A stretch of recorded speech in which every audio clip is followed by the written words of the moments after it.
So, due to the popular demand by three people, I am making the red braised eggplant dish. And the last time when I put it on Instagram, someone asked me, "Is it called red braised because it's braised by you?" And that is, well, technically that is what that means. But in the reality, red braise is a technique that I am not going to go too deep into in this recipe because I am not a chef. As you can see, I work in a very small kitchen, and I have recorded this whole process after work and with my iPad that is hanging somewhere. If you see the actual construction of this shooting scene, you would be surprised how that I managed to get this. Anyhow, this is a very small kitchen, but I did make a lot of great food here, so I think it should not stop you from cooking. Anyway, this is a red braised dish, and this is a technique that basically gets you something a bit more on the sweeter side of things because it's red braised, meaning it has a caramelized flavor to it. And I think you should achieve somewhat of a caramelized flavor even if you have a very low heat oven, a low heat stove like mine. I live in France, I live in Paris. I am grateful that I have a small kitchenette, but this oven, the stovetop, doesn't heat up really well, so I make the most of it. You will see later. And for this recipe, you will need a lot of Asian, or I would say specifically Chinese ingredients, other than just one thing that which you can ignore. I'll explain later. And you will need both dark soy sauce and the light soy sauce, and I want you to have them both because I don't think you can achieve the molasses flavor of the dark soy sauce with simply using black soy sauce. But there are some ingredients that I specifically use because I like them, but you can probably ignore them and you will still get a pretty good result. And the reason I like making this dish is because, well, in fact, I actually made this dish 3 times this month alone because I love eggplants, and eggplants I think receives a lot of hate on the internet, well, because of association with something that is not very, you know, how do I say this? Not very family friendly, and also being some kind of a weird texture, right? It's a vegetable that has a weird texture, has a weird smell. It doesn't look like how it tastes. I think the most of the hate that it gets is because of it doesn't look like how it should taste. It tastes a bit grassy if you don't cook it properly. So I think that's part of the reason that I want to make a recipe out of this. And someone asked me, like, how do I make it? Can you just give me the ingredients? I think I cannot do that because I think if you don't follow the steps that I'm taking, I think you will end up with something that tastes really gross. So that's why I'm making this video. And as you can see, I just boiled some rice, and I washed the rice, and I'm making like fluffy rice. And I added some green peas or peas to it because, well, I mean, I like to have a little bit of, green in my rice. I do not like to eat plain white rice. I don't know why. I like my rice a bit burnt. I like the burnt texture to it, and I don't know. I just like a little bit of burnt flavor with everything, as you can see later. I love the caramelized flavor in general. So right now I am boiling water in my pan, as you will see later why I'm doing that. And I got myself a I would say pretty huge eggplant, and I will attempt, as you can see, I will attempt to peel this right now, which I will speed forward. So now you have perfectly peeled eggplants, and now I'm going to cut it in half, and then I will just make some cuts horizontally. Is that vertically? In the length anyway. So I will not cut it through, but I will just create some in a sense valleys, so that when I boil it and later when I cook it in the sauce, it will have variations in a bit of a texture, because the smaller parts that are the smaller parts that are after being boiled, they will kind of like fall apart, and which makes it even better because the smaller ones you can just eat it in one bite, and the big ones you kind of have to mix it with rice. That really depends on how you like it, and I like it this way. And part of the reason is because I do not want to eat a big chunk of eggplant, and I like to have a little bit of fun when I'm eating it, so that's why I do it. And you don't really have to do it, you just have to cut it into a shape that is bigger than you imagined. Because usually people make this dish and thinking, because when it's on the plate in the restaurant, you will see that the eggplants are relatively small, so you would cut it small. But the thing is, eggplants do shrink because we will squeeze some of the juice out later, so that it will become actually smaller than you imagined. So I want you to, at least in this process, to cut it a bit bigger than you imagined. And you can, obviously cut it a bit smaller later if you don't like the shape. And now I'm just cutting some beef, and I think with this dish, I think beef works best. And you can try to use lamb or anything if you like, but just don't use chicken. I don't think chicken really works here, because the end result, the sauce is very dark in a sense. It's a red braise, a variation of red braise, I would say. So I think red meat would work best.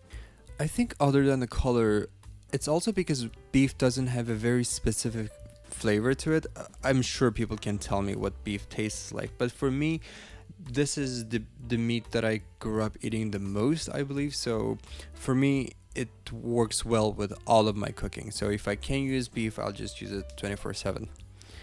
And we're not trying to, create a very tender texture to the beef in the end, because we are going to cook it for a pretty long time, and we're not really necessarily really caramelizing or having the Maillard effect, because the sauce is pretty, I would say juicy, so it would never get there, and my pan is not hot enough for a proper Maillard reaction. So what I'm trying to do is I'm just trying to marinate so that it would have a base taste to it.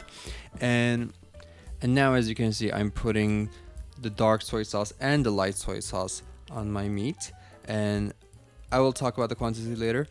And now I'm putting a little bit of my secret ingredient that I really like, which is fish sauce, which basically fermented anchovy sauce, and it is very salty, but it has a very tangy smell to it. So if you don't like it, you don't have to put it, and it's not very easy to find if you don't go to an Asian grocery store, so you don't have to find it. You can just put salt. It would not really matter. Just make sure that the brine is salty, because salt will penetrate through the meat. And I'm putting some black pepper, because why not? And I don't know if I should put black pepper now or later, but I don't know.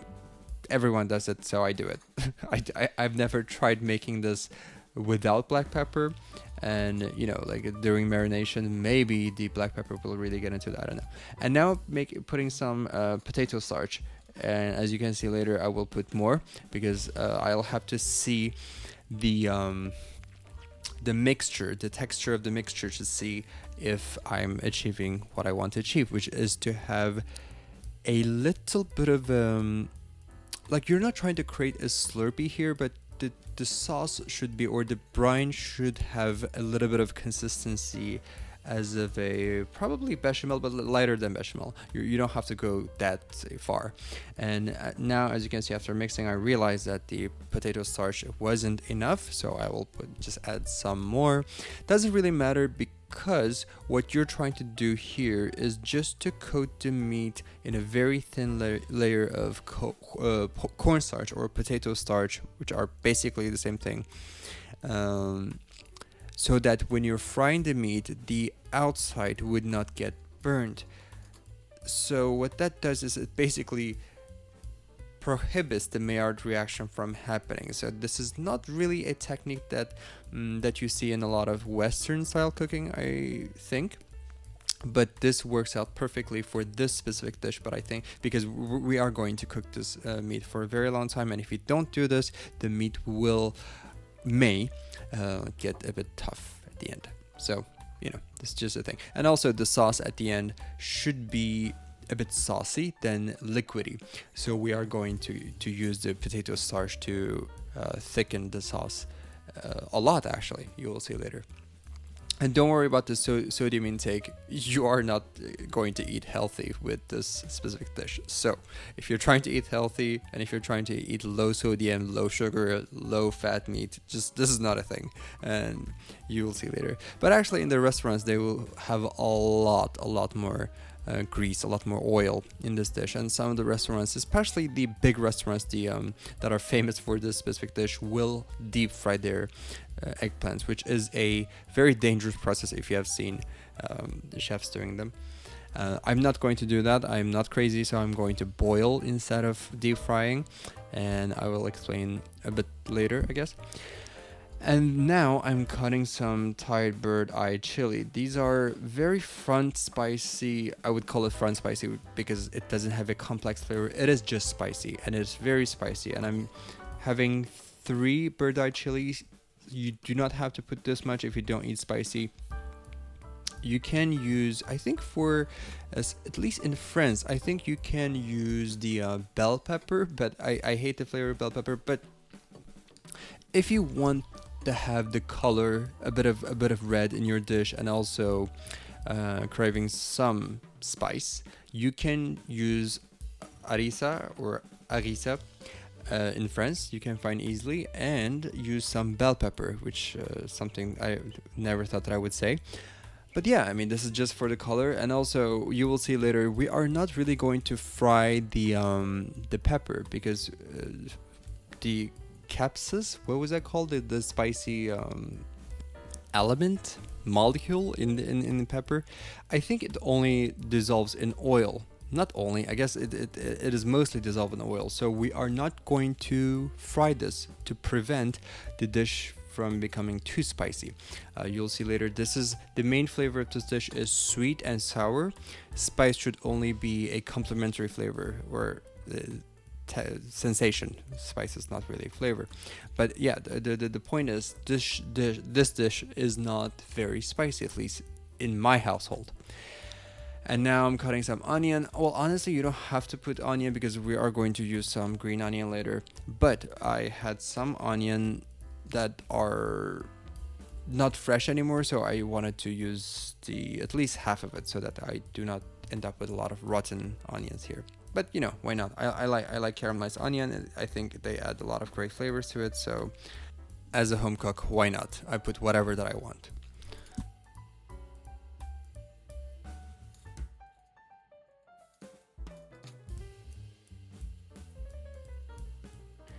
And the look of the dish is, in a sense, long and thin.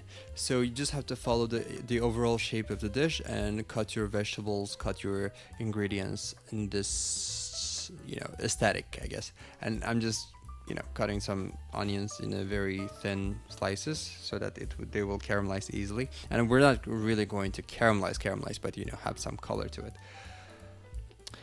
After cutting the onions, I got some ginger, and we're not using a lot. I think we're using, there is a rule that I I think I have created for myself. I always use half the amount of ginger in relations to garlic. For example, if I'm using a tablespoon of garlic, I'm going to use half a tablespoon of ginger, and that is usually the case in my cooking, and I think it works out pretty well.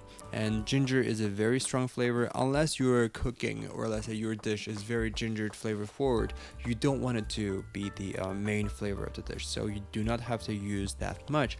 And as you can see, I'm actually slicing very thin because we are going to fry this ginger for, I would say, a pretty long time. And what it does is the ginger flavor would get into the oil, but in the end, when you're biting into ginger, it would not be too pungent, so you would not scare off your guests in a way.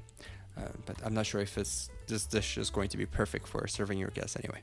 And now we're going to do the same thing with onion, and this is a pretty long process because a lot of the onions that I bought was rotting.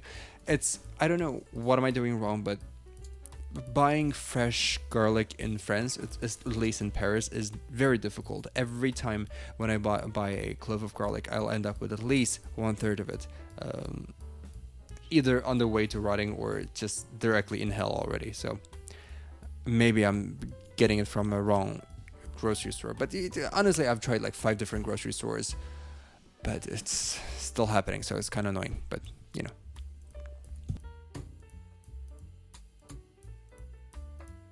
So we're just going to roughly chop it so that you would not end up with eating a huge chunk of garlic. That's it. And the garlic will be fried for a pretty long time, so you wouldn't end up with a raw garlic anyway. So no worries about it.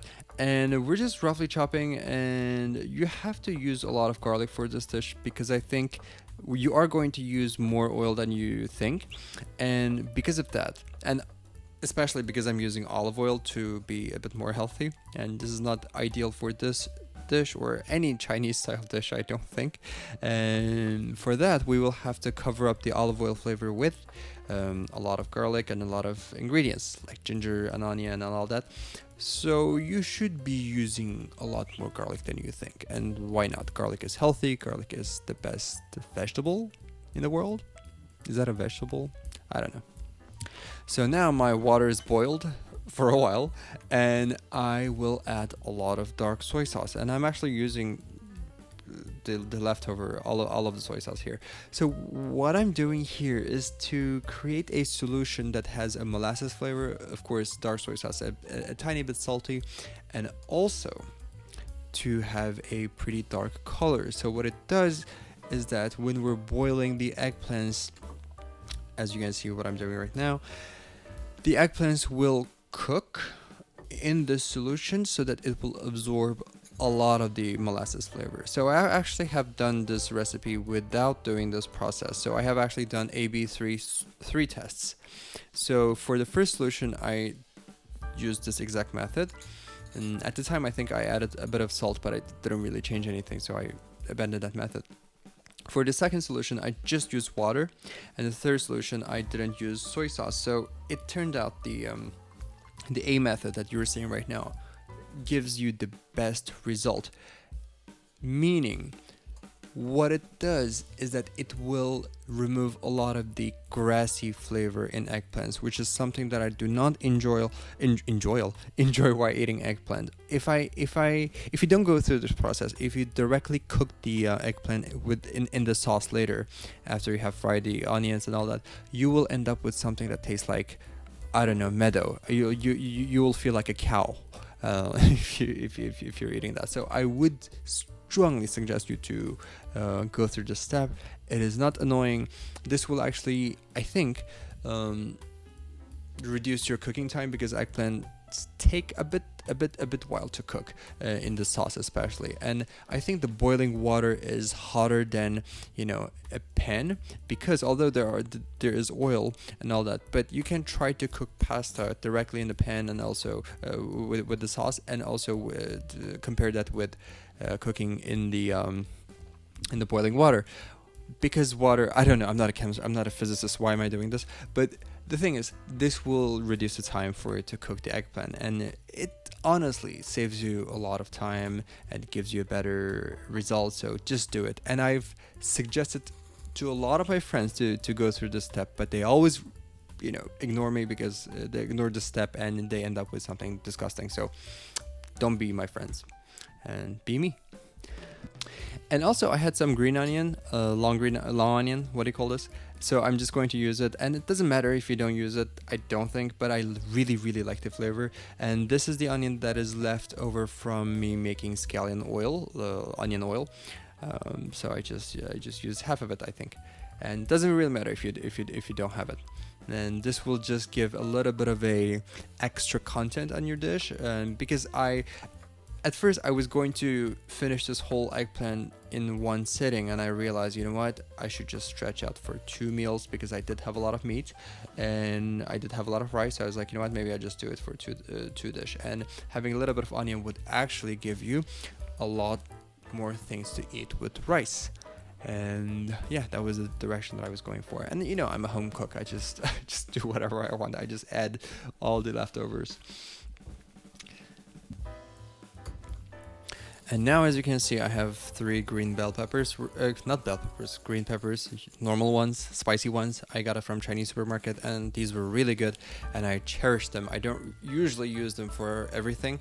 And You can think of them as a more of a fragrant, because they are spicy, but you're not going to cook them a lot in the oil, as I explained, so they're not going to, let's just say, diffuse their spice capsus, all that in the oil.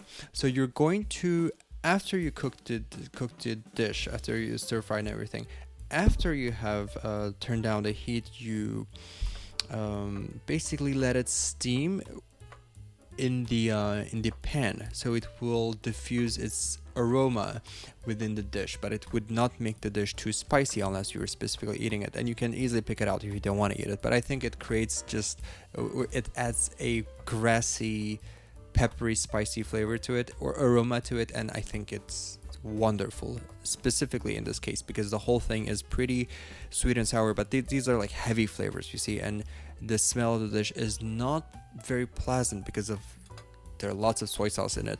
And with this addition of peppery, grassy smell, I think it makes it very, very delightful. And now you will see my secret. It's actually semi-secret. My friend Semi got this for me before he left to Milan. As you can see, I was trying to emphasize how important it is, and I almost, broke the whole thing. Anyhow, this is fermented green chili. This is basically fermented, unripe Thai bird-eye chili. I think that is what it is. And it has a bit of a tangy, sour taste to it, but it's also very spicy. But you can think of it as Thai bird-eye chili in vinegar. So it has best of both worlds, I would say.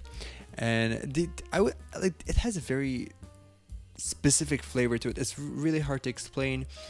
If you have been to, if you have eaten Hunan food, which is a southern parts of China, their food significantly features these type of chilies, and they're very spicy but also very fresh. I don't know how to explain to you this, but you just have to really try this. And the one that I got, the one Semi got from me, was actually from a Thai brand, I think, and it doesn't really matter. It's a similar thing. And now you can see I'm using canned tomato, because recently all the fresh tomatoes that I bought taste just like grass. There is nothing to it. Tomatoes are natural umami bombs, right? Like, they are known for having the umami taste. They taste, round and all that. But usually, recently, I don't know what is happening, since I would say this summer, all the tomatoes that I bought, fresh tomatoes, have consistently been tasting like grass in Paris, at least in Quinzième, where I live. So I don't know what is happening. I'm relying heavily on, canned tomatoes. I think they still taste great, and I'm gonna stick to it. So let me know where can I find good tomatoes that really taste like, good old-fashioned tomatoes instead of grass. And this is a rant here. I have spent 20 euros for a bag of tomatoes that are from farmers market, and that I was told that it was the freshest thing in the world. It will taste like pasta even if you just bite into it without adding any salt. This does not taste like pasta. This does not taste like anything like tomato. This tastes like grass. You know what it tastes like? It tastes like the flavor that I'm trying to get rid of while boiling the eggplants. So I was very disappointed, and now I'm heavily sticking to relying on canned tomatoes.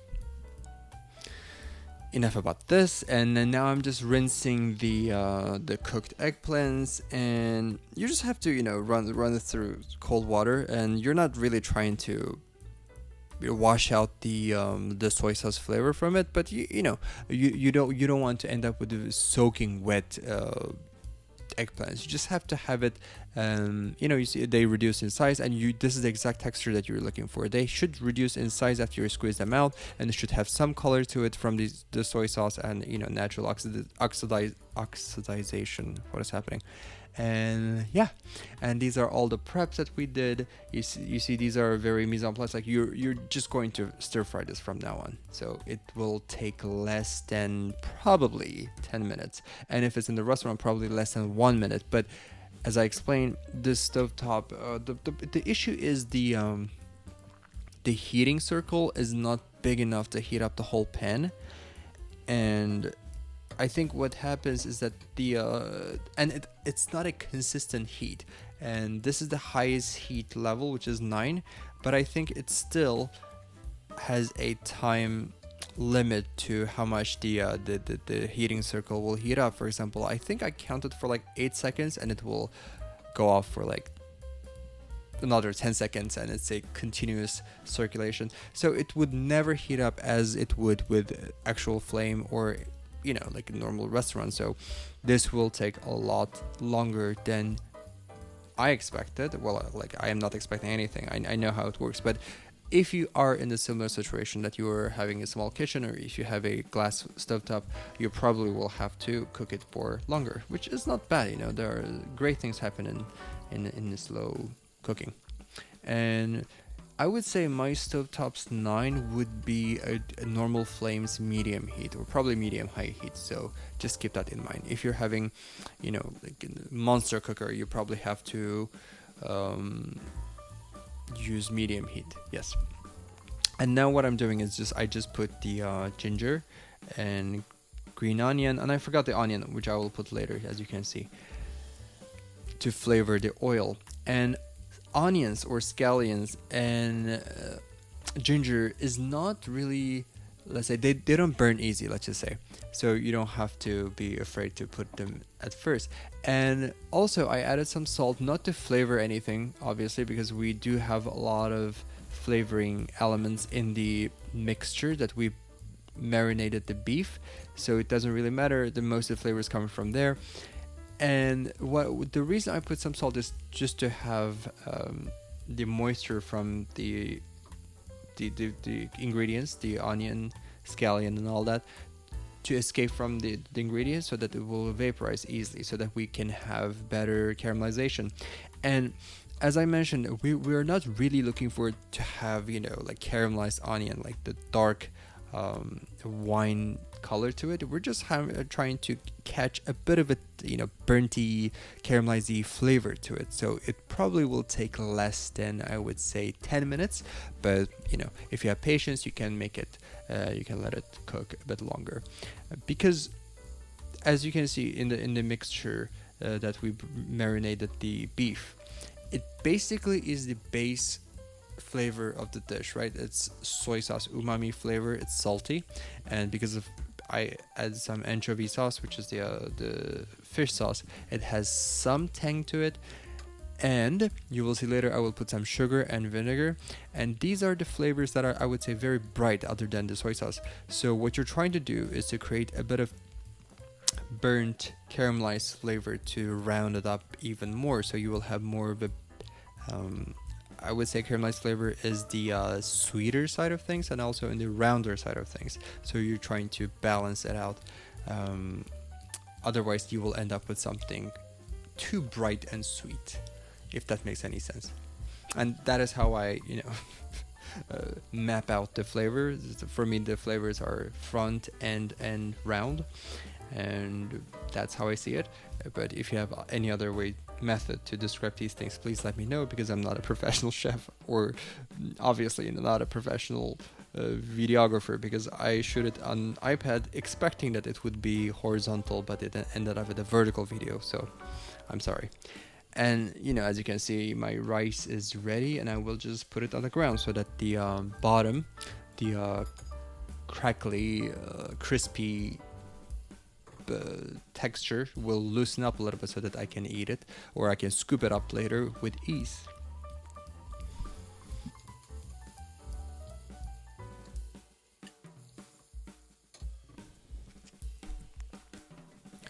And now what I'm doing is I'm going to put some Sichuan peppercorns, which are also called numbing peppercorns, I think. And you don't really have to do this. This is not in, I don't think this is in the traditional recipes of this dish, but I'll put it in everything. Sometimes I put it in teas. Like, that's how crazy I am with this numbing peppercorns. I like the flavor to it. I like how it smells, so I just put it. And you don't really have to do it. If you can find it, you can try to put the Sichuan peppercorn, or numbing peppercorn, they also called. They will give a very bright smell to it, and it will and I don't even have to ground it, because I like when I'm biting into one and feel the numb or anything. And also they're being cooked for a very long time, so you wouldn't really feel the sensation. But it just adds such a specific grassy, but also I don't know. It's not really fermented, but it's a very specific flavor, and you should try it if you've never tried it.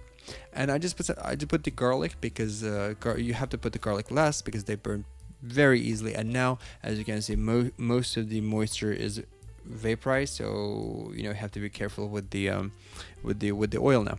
And I add the beef.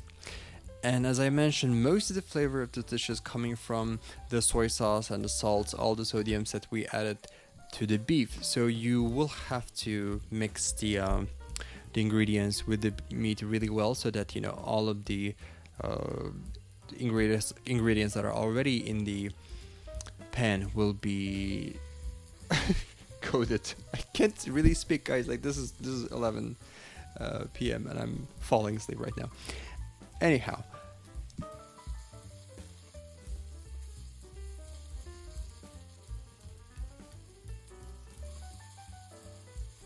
And now, as I see, most of the water again has evaporated from the ingredients because of another layer of sodium. I will add the tomato, so that the tomato will fry a bit, so that the flavor will get into the oil and all that.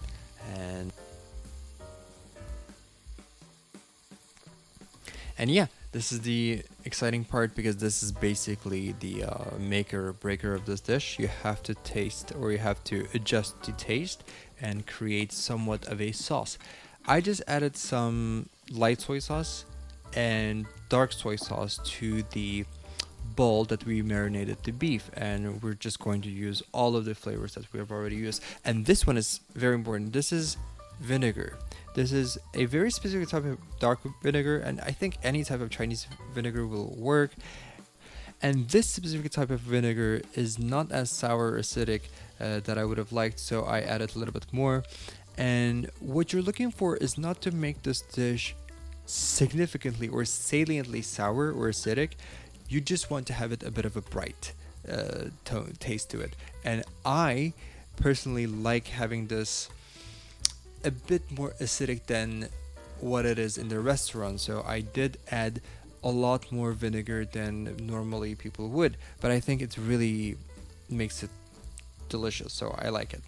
And I added some sugar to round out the flavor, because the flavor of the dish again is sweet and sour. So I added a bit of sugar, and I added the water, so that we will have the base for the sauce. Because if you remember, we have a cooked eggplant ready, and we have to cover the eggplants with the sauce, so the sauce should have somewhat of a volume to it. And I added the dark soy sauce at the end to kind of create this beautiful color to it. And once the water hits the pan, it thickens immediately, because in the bowl, if you remember, in the bowl that we marinated the beef, it had a lot of cornstarch, in this case potato starch. So as you can see, it thickened pretty well, and I was very pleased with how it thickened and how the color was looking. And I remembered immediately that I did not put the peppers yet, which actually turned out pretty great, because the peppers and the Thai bird eye chilies and all that did not get fried at all. So what happened was the sauce itself wasn't spicy, but once I ate into it, once I mixed it with rice and stuff, I got some chili bits to it that were spicy, and that was a pleasant surprise to it. And because, as I imagine, these fermented chilies are very fresh, and in a sense like fresh as vinegary fresh, acidic fresh, and I liked the surprise. And the Thai bird eye chilies, after they cooked in the sauce for a bit, they weren't as spicy as I imagined, so it actually worked out perfectly well. And now what I'm doing is I'm testing the consistency of the sauce, and if you can see, I coated the back of the spoon with the sauce, and I tried to create a line and a stick, which means the sauce is ready. It's in the perfect consistency, and it tasted great, but it was lacking a little bit of sugar because, again, it's sweet and sour. So I added a bit of granulated sugar. I think they're just sugar, right? Yeah, they're just normal sugar that I bought it from supermarket. So yeah, the sauce is ready. It's not too liquidy. It is, looking thick enough. And if your sauce isn't as thick as mine, you can just make a cornstarch or potato starch Slurpee and add it little by little by little and mix it well with the sauce. It should thicken up really well. And don't forget to season after you make the sauce if you use that method to thicken. And now I just added back the eggplants, and I turned off the heat because I don't have to cook the eggplants because they're already cooked. And as I mentioned, I put the green chilies and I will cover it so that it will steam it and bring out the beautiful aromas of the chilies.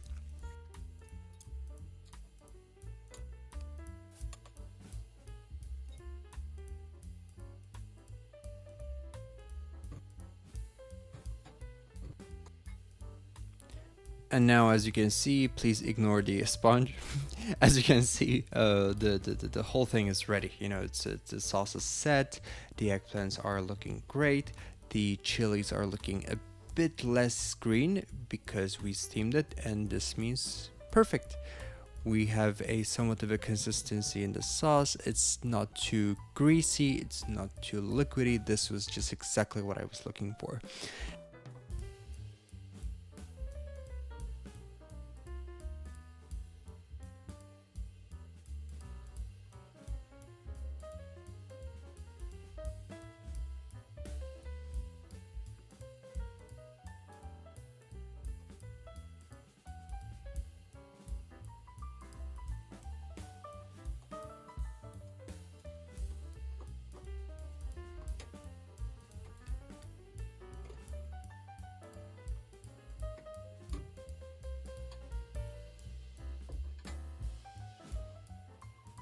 And this is, again, as I mentioned, it's a sweet and sour sauce with a bit of a chili, but what we're missing is a very vibrant taste, a vibrant acidic taste to eat with rice. So I always eat my rice with kimchi, and this time I'm eating with I think they're called red radish leaves kimchi, and they are just great. They're less fun, or they're less flavorful than the normal cabbage kimchi, but I like them because they gave me good bowel movement. I don't know what to say. They're very good for my digestion. So yeah, I eat them a lot. I think I find them very healthy, and I feel less guilty than eating, I don't know, fried chicken. So why not?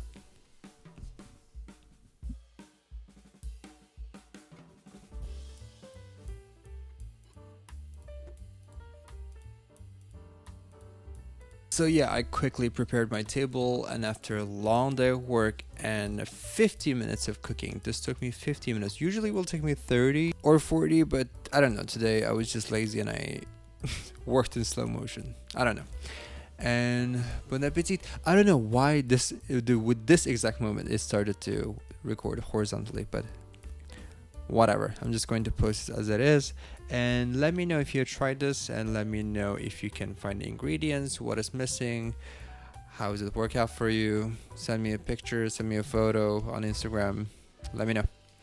All right, thank you. Bye bye. Thank you for watching.